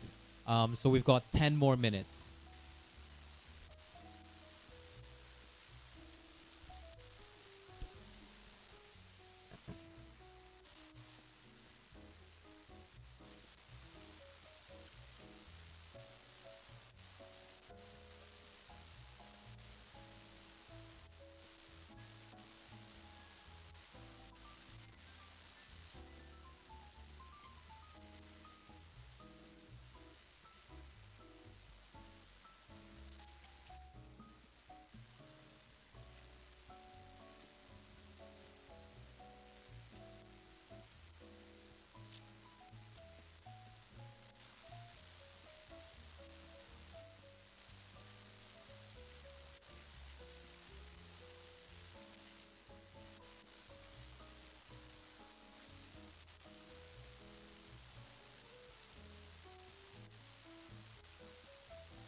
Okay, just 5 more minutes.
Okay.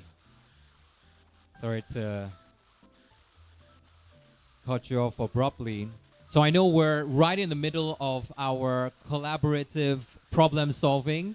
Um, and this could go on for another 30 minutes, another hour. I really, really love this because this is what we need to do, right? To truly innovate, bringing everyone together to collaborate from their own unique perspective.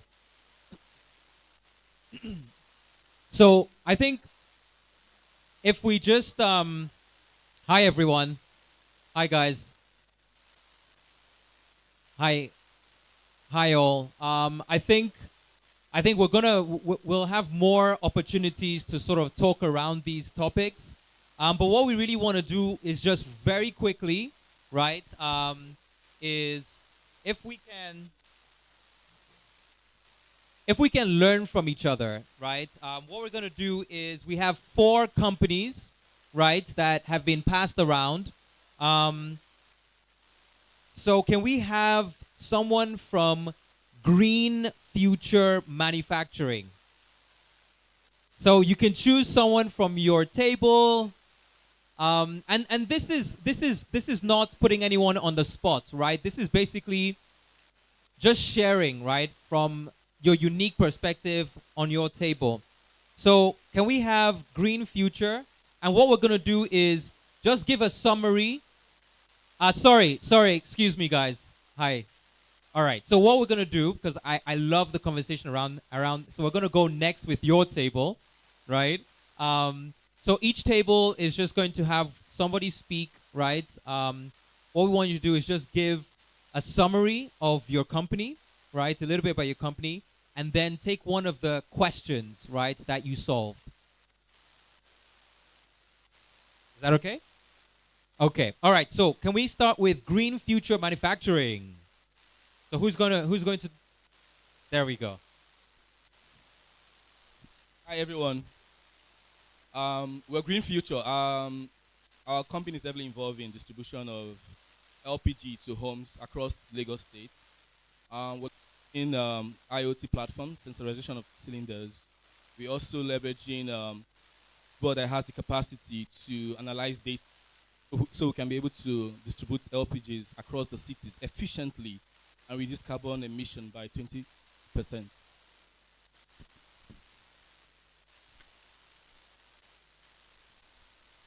Hello? Hello? Yeah. Okay, so go ahead. Sorry about that. Again. Yeah. No. We Okay. could hear you, but I just needed to exchange. So I think you shared a little bit about the company, right? Okay. So which of the questions did you pick, and what was the solution from your perspective? Okay, because we understand the implication of climate change for our environment, and we understand that we want to reduce the cost of the number of trucks we deploy across Lagos State to drive LPG distribution. We felt strongly that reducing the number of trucks on the road, we keep our road infrastructure more sustainable, more solid. But the key conversations we've had with my team here has been we utilizing emerging technologies, especially digitalization, to reduce the number of CO2 in our environment. And what we decided to do was to build a customer-facing application. Existing market applications have always been just about mobile applications, but we felt that we need a hardware, which is basically sensorizing the LPG cylinders that we have in our homes, and also having a dashboard with the capacity to analyze data that gets transmitted to our platform. And by that single act, we were able to give the customer new capacity to understand when the next refilling will be happening. One, when the cylinder will be expiring, because we have issues with expiration of cylinders in the country. Another key factor was, which we are so passionate about, is how do we aggregate LPG distribution across the whole of Lagos? We do not want 1,000 trucks on the road emitting CO2 all over the places. We wanted minimal trucks on the road, aggregating demand and meeting those demand in a very efficient manner. And that basically translates to a better environment for everyone. I love it. Thank you. Thank you so much. Please, round of applause. Thank so you. I love that you're talking about utilizing IoT, right? So you're able to plug that into all of your trucks, right? And monitor. So you can't change what you can't measure, right? Exactly. And you can't prove, right, that you've met certain goals from a policy perspective, right? So if there are governments that are saying, there are certain taxes that, can be removed if you keep within this limit, or even from a global perspective, right? You're able to get on carbon markets and things like that. And the second thing you mentioned, right? I think was a platform. I think that A dashboard. A dashboard. Yeah. Right.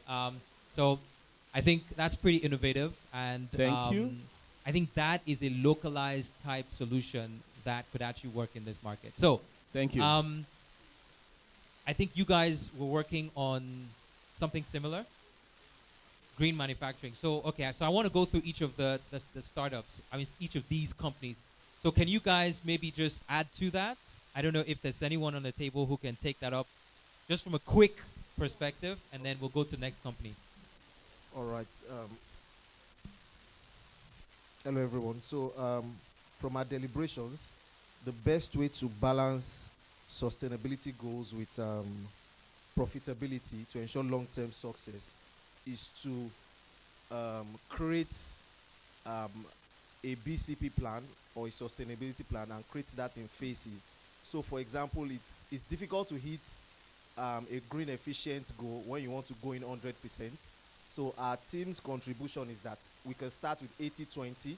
So for manufacturing companies, instead of going in for 100 and you end up, scoring 0 over 100, why not scale some of your operations, maybe 20% into green efficient means, while the 80% will be on the traditional sources of energy consumption. And as the market improves, as technologies improve, then it will continue in that phase. Then you lower your traditional source of energy consumption, and then you increase the energy efficient sources. One of the things we also talked about was, for example, converting waste to wealth. A lot of gas is flared in Nigeria, for example, and I'm sure some of us also know that gas, for example, you could use it in mining crypto, for example, that's Bitcoin mining, and those are things that we have talked about. Carbon credit scheme is also very important, and it ensures profitability. If, for example, there's a carbon credit scheme in place to say that once you are able to demonstrate to regulators that my carbon emission is gradually reducing, you also get some sort of incentives in form of taxes and all of that. And what that does to your balance sheet is that it ramps up your profits. Thank you very much. Thank you very much. Round of applause, please. I love how we're talking about being strategic, right? So let's not go the full, hog, right? So you can measure and move in phases so that people are actually encouraged to go the entire journey, right? Sometimes you have that fatigue, right, when you're trying to bite off too much, right? And I think that goes across any industry. And you mentioned, carbon credits and turning your waste into wealth. That's awesome. Okay, so let's quickly go to the next startup, Health Wave Analytics. Who have we got for Health Wave Analytics? Okay, thank you very much.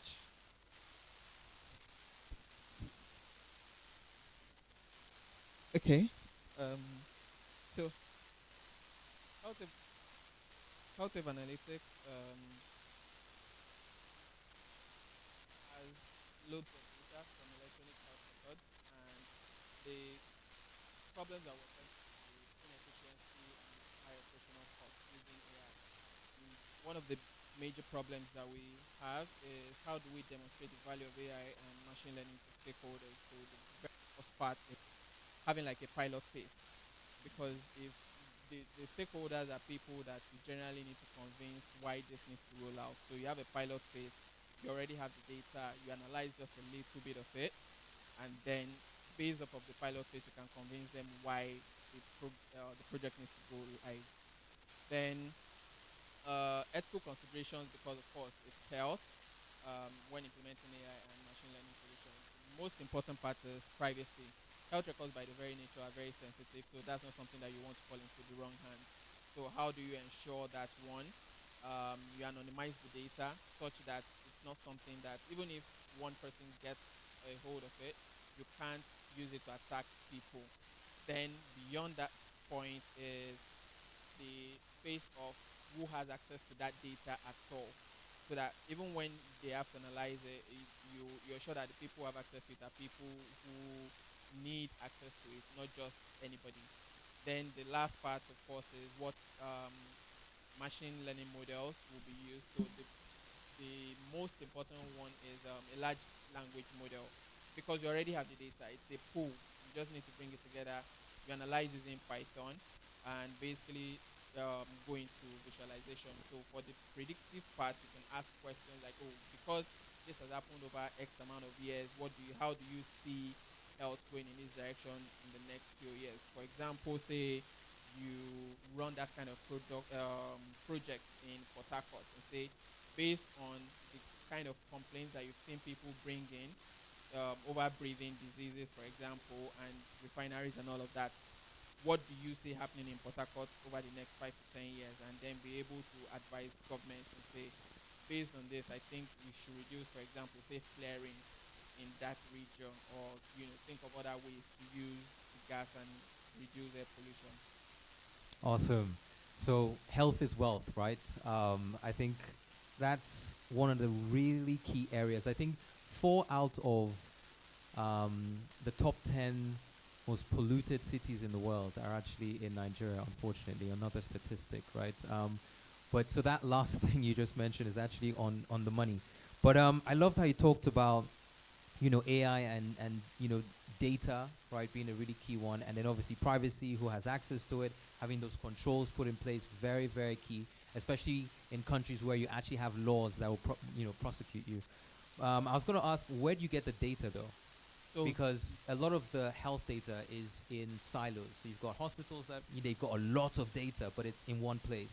Another, hospital or maybe government organization. So would we need policy that brings that together, or?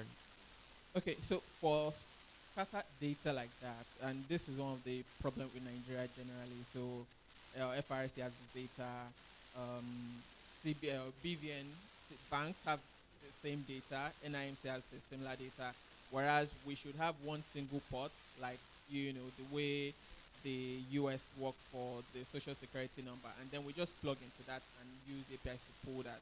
So rather than have all of them in different silos, that we should have like an aggregator of sorts. So a very good example will be, let's say MDCN, right, which is the Doctors Council, right, and then they say, okay, fine, in collaboration with the Federal Ministry of Health, bring patient data from government hospitals, which they already have access to, and right now most of them are connected to the same platform. You just need like a different card for the different hospitals. Then for private hospitals, if you'd like to opt in to be a part of it, either to contribute so that you can also benefit from it, would be great. Awesome. For HealthWave, however, So is already existing.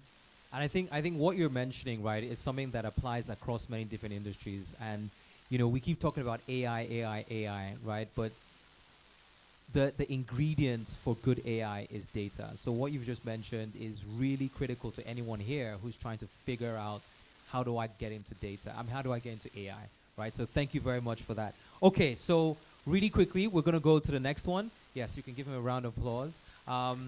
So Tech Nova Solutions. Who do we have for? Oh, there we go. Somebody's raring to go over there. All right, so let us know a little bit. A round of applause. Let us know a little bit about Tech Nova, and then what problem you went after. Okay, so Technova Solutions is an information technology business, and they offer services. So the problems that you're going through, they're experiencing frequent downtime because of their outdated legacy systems, which has led to decreased customer satisfaction and loss of competitive edge in the market. So they've tried to, they've attempted piecemeal updates, but it's only made it worse and increased their maintenance costs. And currently, they need a comprehensive transformation strategy. They need to modernize their IT infrastructure, improve system performance, and enhance overall operational efficiency. Now, one of the first business question is, what change management strategies should Technova Solutions adopt to ensure employee buy-in and minimize resistance to the new system? So during our discussion, we decided that the first thing is to come up with a clear-cut plan, have a vision, know where they're going, and then the next is to create a timeline in all of this. After that, you're going to have to communicate with the employees and invite them to participate. Communicate clearly, honestly, and invite them to participate in the new to buy into the new systems. Then after communicating, they're also going to need a change agent, somebody, a stakeholder, somebody that is going to be the bond between the management team and the employees, the people who are going to be working on the new system.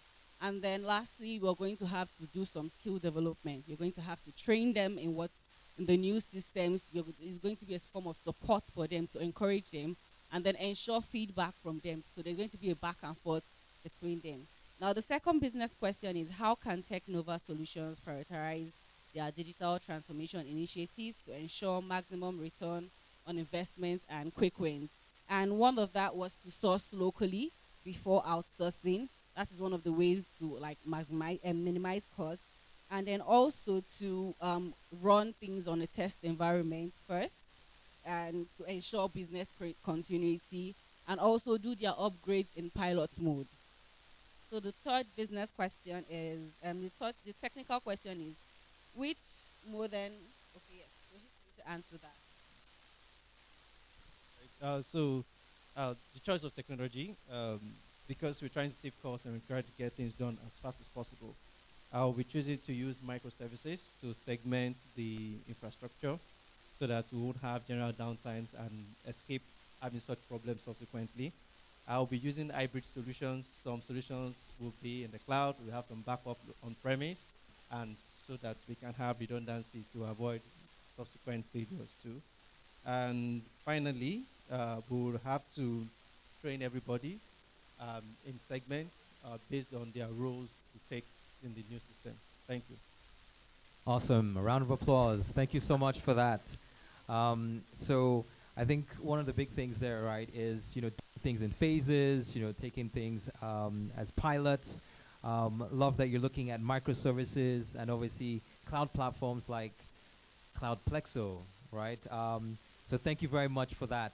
So we're going to go really quickly into the last company, Echo Groove Agri Corp. Who do we have? Okay, great. So tell us a little bit about the company and then what solution you came up with. Thank you very much. So Echo Groove is an agri company, and it's, as you can see, the employees are mostly millennials, so we don't have the kind of nimbleness which a lot of these young boys have. And of course, people are starving, so the company has been unable to utilize data which is getting to actually face its problem, and as such, harvest is bad, food wastage is on the high, and there's inconsistent crop yield and significant waste. So they need data-driven decision-making framework to optimize resource allocation and improve crop yield. So we checked ourselves and we saw that we wouldn't be able to do some of these things. So we said that the best thing would be to actually get some guys, out there who are very good into data analysis, because right now the company is suffering from a lot of waste.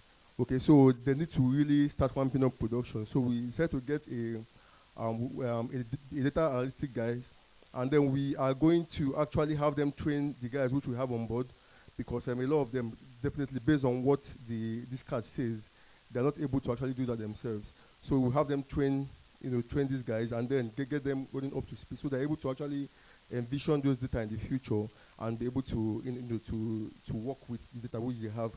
So how can Echo Groove Corp leverage data-driven decision-making to optimize their supply chain to decision-making? Yeah, so like we said, we would employ the data analyst then. Sorry. So then we'll have some of course, the KPIs include some financial KPIs like revenue growth. So we'll measure the revenue which they're having, return of investment. Then of course, the ability to actually clean up this data. So the average worker who are going to be executing what the data says will be able to envision them, will be able to see them clearly and interpret them, so they're able to get these things rolling. Then eventually we intend to actually train them as regards using Python, Excel, and Power BI, so they'll be able to actually cleanse this data up and utilize them. Going forward, we are going to what else? So we implement solutions that will help us monitor the impact of these things, and then in the future we'll try to sell this knowledge to other companies so we are able to actually get our returns based on the money we've wasted, so we've spent or invested into all these things. Thank you very much. Awesome. Thank you. Thank you so much for that. I think, one of the things that I picked up from that, right, that was so interesting is the fact that the first thing you said was that we don't have the internal capacity to do this kind of innovation, right? So there's an awareness that there needs to be a partnership, right? And this is very key for a lot of large, not just even, SMEs, right? But also large companies where you might not internally be, you don't have the structure to think that way, right? And to innovate because your managers have KPIs. They've got things they have to do running, each day to then be thinking about innovation. And so that corporate venture, right, ability to then, partner with a smaller, more nimble startup, right, that can bring in that capability, I think was really, really innovative on your part. So I think we've really just, hit the nail on the head, right? Or should I say, actually we're just starting to, right? There's still so much more, but I think we've learned so much today. I think that, meetings such as this are really critical. So I really want everyone here, right, to make sure that they meet at least one more person before they go that they haven't met before. But before we do that, and before we move towards my other favorite part of the event, which is, yes, dinner, right, is we'll be calling up for our closing remarks Linda from BusinessDay. Thank you very much. Good evening, everyone. We just really want to thank you so much for spending the evening with us. It's been an amazing evening, seeing beautiful faces from your 9 to 5 and coming to spend the evening with us. I hope it has been worth your while, and we hope that we can bring this more frequent to you. So Business Day is the #1 business platform. We try to offer you business information that helps you to make good decisions, surrounding your business. That's what we do. Please make sure you do follow us across our social media handles at Business Day ND, Instagram, Twitter, and Facebook. We want to also thank the speakers for making our time to come today. We want to thank Cloud Lexo for doing this with us. We couldn't have been able to bring this to you without them, and we hope that they are happy with the turnout and that we can have this more often than normal. We also have other conferences and events, so if you do follow us on our pages, we have the CEO Forum coming up soon. We have the Banking Awards. We have the Energy Conference coming up also. So if you follow our pages, you just get to see the events that we have, and then you can see the one that you like and that you want to register to attend. If you also want to advertise your business or subscribe to our page, you can meet Esther outside or myself. We're in the sales department, so we can just help to give you that visibility and push that you need for your business. Once again, we want to say thank you, and I hope to see you in our next small roundtable dinner event. Just follow us, and then we'll give you the information. Do have a very lovely evening. Thank you very much. Thank you, Business Day. Thank you, Cloud Plexo. Okay, so the networking definitely does not stop, right? So we're going to be moving to our last section, which will be dinner. So I believe we're going to be making our way out, and you'll have a few of the Cloud Plexo team that will usher you in to the next room. Okay, so we're going to do it per table, right? Just don't finish the food by the time we get over to the corner there. Okay, so can we have this table, please? If you'll just take your belongings, take everything that you've come with, and we'll just have you go with the team, and we'll quickly do that so that everyone can exit. So we're doing it per table, please. So we just want to say thank you once again. My name is Olusegun Shoyo Johnson. I lead strategic partnerships and innovation for a company called Bundle. We're part of the VFD group of companies. We're focused on 3 key things that every business needs right now, right? It's a now product. So we're focused on customer acquisition, right? Attracting customers towards your business, customer retention. So when they come in, making them repeat customers, right? And third of all, how do we increase the lifetime value of your current customers? Get them to spend more. And we're doing this through a customer engagement and reward system that's super innovative, right?